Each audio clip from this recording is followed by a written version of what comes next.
নমস্কাৰ, মোৰ অন্য এটা ভিডিঅ'লৈ সকলোকে স্বাগতম জনাইছোঁ। আশা কৰোঁ সকলো ভালে কুশলে আছে আৰু ময়ো আপোনালোকৰ আশীৰ্বাদত ভালে কুশলে আছোঁ।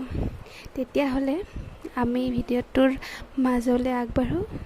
আজি মই ক'বলৈ ওলাইছোঁ জীৱনত মানুহ কেনেকৈ সফল হ'ব পাৰি।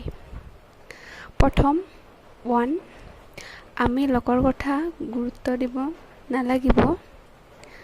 ছেকেণ্ড 2 নম্বৰ, যোনে তোমাক প্ৰশংসা কৰে তেওঁৰ কথাত তুমি আগ্ৰহী হৈ কৰ্মপথত বা জীৱন পথত আগুৱাই যাব লাগিব। 3 নম্বৰ, আমি নিজক লগতে নিজৰ কৰ্মক শ্ৰদ্ধা কৰিব জানিব লাগিব। তেতিয়াহ'লে আশা কৰোঁ ভিডিঅ'টো ভাল পাই